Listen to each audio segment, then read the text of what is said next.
بسم اللہ الرحمن الرحیم۔ السلام علیکم ناظرین، تاریخی کتابوں میں بہت سے ایسے واقعات درج ہیں جو کہ اسلام سے پہلے گزرے انبیاء کرام علیہم السلام کے بارے میں ہیں، جن کو اسرائیلیات کہا جاتا ہے، یعنی ایسی کہانیاں اور قصے جو کہ بنی اسرائیل کی زبانوں سے سن کر مسلمانوں میں مشہور ہوئے۔ ان میں ملکہ ایزابیل کا قصہ بہت مشہور ہے، جو کہ حضرت سلیمان علیہ السلام کی وفات کے بعد ملکہ بنی تھی۔ اس قصے میں بہت سبق ہے اور یہ قصہ انتہائی مشہور بھی ہے اور یہ عبرت بھی ہے۔ حضرت سلیمان علیہ السلام کے دور میں بنی اسرائیل کی سلطنت عروج پر تھی۔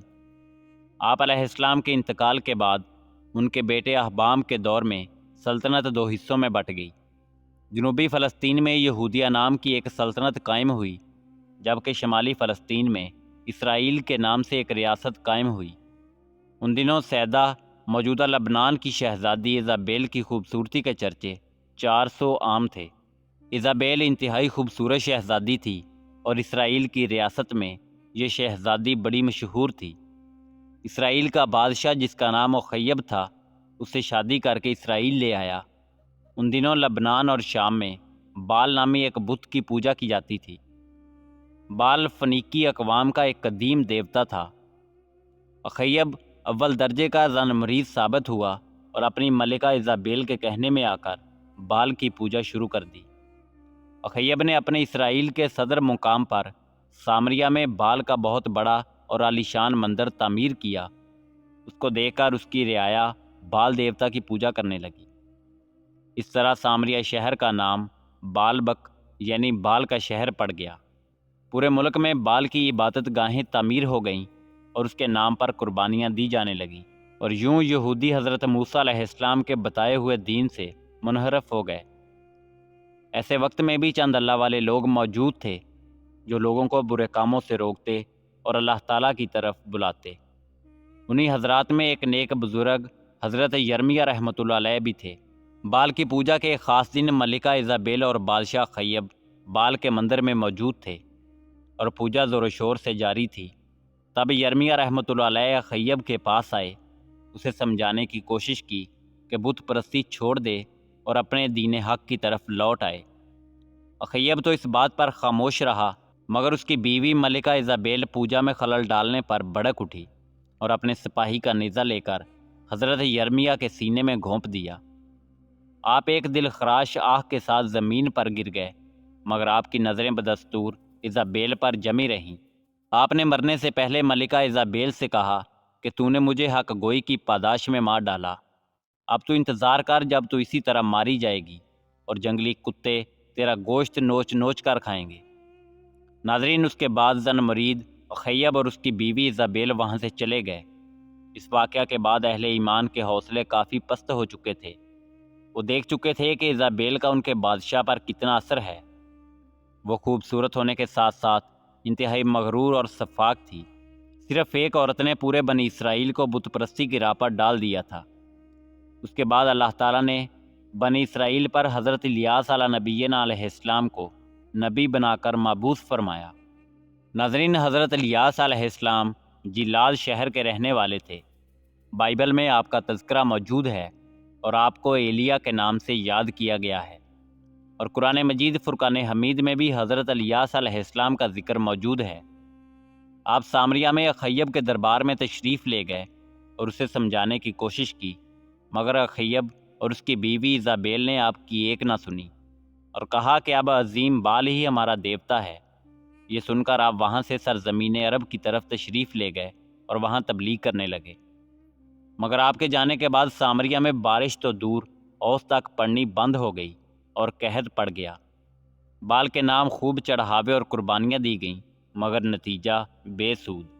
قحط اتنا بڑھ گیا کہ لوگ لوٹ مار پر اتر آئے، یہاں تک کہ بادشاہ کے محل کا گہراؤ کر لیا اور اس کے کچھ حصوں کو آگ تک لگا دی۔ اب بادشاہ انتہائی پریشان ہوا اور حضرت الیاس علیہ السلام کو ڈھونڈ کر ان سے بارش کے لیے دعا کی درخواست کی، مگر یہ بات ایزابیل اور بال کے پجاریوں کو ناگوار گزری اور وہ حضرت الیاس علیہ السلام کی مخالفت پر اتر آئے۔ حضرت الیاس علیہ السلام نے تجویز پیش کی کہ تم اپنے معبود بال کے نام کی قربانی دو اور میں اللہ رب العزت کے نام کی قربانی دوں گا۔ جس کی قربانی قبول ہوگی اسی کے معبود سے بارش کے لیے دعا کی جائے گی اور دوسرے فریق کو سزائے موت دی جائے گی۔ ناظرین، اس زمانے میں دستور یہ تھا کہ قربانی کا جانور ذبح کر کے ایک میدان میں چھوڑ دیا جاتا۔ قبولیت کی نشانی یہ تھی کہ غیب سے ایک آگ نمودار ہو کر قربانی کے جانور کو جلا دیتی تھی۔ غیبی آگ نے اللہ کے نبی حضرت الیاس علیہ السلام کی قربانی کو جلا کر راکھ کر دیا۔ یہ دیکھ کر بادشاہ کے اوپر لرزہ طاری ہو گیا۔ اس نے حضرت الیاس علیہ السلام سے معافی مانگی اور پجاریوں کے قتل کا حکم دے دیا۔ یہ دیکھ کر حضرت الیاس علیہ السلام نے اللہ کے حضور بارش کی دعا فرمائی، دعا قبول ہوئی، خوب بارش برسی اور خوشحالی لوٹ آئی۔ بادشاہ خیب محل لوٹا تو ایزابیل نے اسے دوبارہ گمراہ کر دیا اور دونوں، بادشاہ اور اس کی بیوی ایزابیل، حضرت الیاس علیہ السلام کی جان کے دشمن بن گئے اور یہ ملک دوبارہ بت پرستی، شراب نوشی، زنا اور دیگر برائیوں کا مرکز بن گیا۔ ناظرین، اس کے ساتھ ساتھ یہودیہ میں بھی بت پرستی عام ہو گئی، جس کی وجہ ایزابیل کی بیٹی تھی، جس کی شادی یہودیہ کے بادشاہ یہورام سے ہوئی تھی۔ یوں یہورام اور اس کے ساتھ پورا فلسطین بال کی پرستش کرنے لگا۔ حضرت الیاس علیہ السلام نے انہیں سمجھانے کی آخری کوشش کی، مگر یہورام اور اخیب دونوں نے آپ کی بات حقارت سے ٹھکرا دی۔ اب عذاب کی باری تھی۔ ناظرین، بنی اسرائیل ایک ایسی قوم گزری ہے جس نے اللہ کی نافرمانیاں کی۔ یہ خالق کائنات کی پسندیدہ قوم تھی اور اس پر اللہ رب العزت نے بے شمار انعامات کی بارش فرمائی۔ یعنی آپ اندازہ لگائیں کہ بنی اسرائیل اللہ کی اتنی پسندیدہ قوم تھی کہ رب کائنات نے آسمان سے پکا پکایا کھانا بھی بنی اسرائیل کے لیے نازل فرمایا، مگر اس کے باوجود یہ لوگ اللہ رب العزت کی نافرمانی کرتے رہے اور پھر اللہ تعالیٰ نے کئی مرتبہ بنی اسرائیل پر شدید ترین عذاب نازل فرمایا، اور آخر قرآن مجید فرقان حمید کے مطابق اللہ رب العزت نے فرمایا، یعنی ہو جاؤ بدترین بندر، اور بنی اسرائیل کے کچھ لوگوں کو اللہ رب العزت نے بندر بنا دیا۔ یہاں بھی یہی معاملہ تھا۔ اب عذاب رب کائنات کی باری تھی۔ اسرائیل اور یہودیہ کی سرحد پر کچھ وحشی قبائل آباد تھے جو کبھی کبھی سرحدوں پر لوٹ مار کیا کرتے تھے، مگر اب خالق کائنات کے حکم سے وہ لوگ بنی اسرائیل پر عذاب بن کر ٹوٹ پڑے۔ وہ اتنے طاقتور ہو چکے تھے کہ انہوں نے یہودیہ پر چڑھائی کر دی، سارے شہر میں لوٹ مار کر کے آگ لگا دی، ایزابیل کی بیٹی کو اٹھا کر اپنے ساتھ لے گئے۔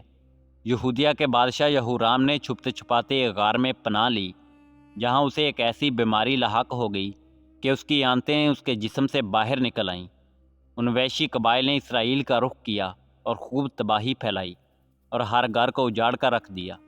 بادشاہ اور اس کی بیوی کو قتل کیا گیا، اور لوگوں نے وہ منظر بھی دیکھا کہ اس کی لاش میں ایک نیزہ لگا ہوا تھا اور اس کی لاش کو جنگلی کتے نوچ نوچ کر کھا رہے تھے۔ اس وقت اہل ایمان نے جان لیا کہ اللہ کے پیغمبر حضرت الیاس علیہ السلام اور اللہ کے ولی کی بد دعا تھی جس نے ان کو اس حال میں پہنچایا ہے۔ بے شک خالق کائنات جب چاہتا ہے، جیسے چاہتا ہے، اپنی قدرت کاملہ سے لوگوں پر عذاب بھی نازل فرماتا ہے، اور اللہ کے پیغمبروں کا قتل کرنے والوں اور اللہ کے ولیوں کے سامنے ڈٹ کر کھڑے ہونے والوں اور ان کی نافرمانی اور ان کی بے حرمتی کرنے والوں کو رب کائنات ضرور سزا دیتا ہے۔ ناظرین، امید ہے کہ آپ کو ہماری ویڈیو پسند آئی ہوگی۔ ملتے ہیں بہت جلد ایک نئی ویڈیو کے ساتھ۔ دیکھتے رہیے info@ali۔ اللہ رب العزت آپ کا حامی و ناصر ہو۔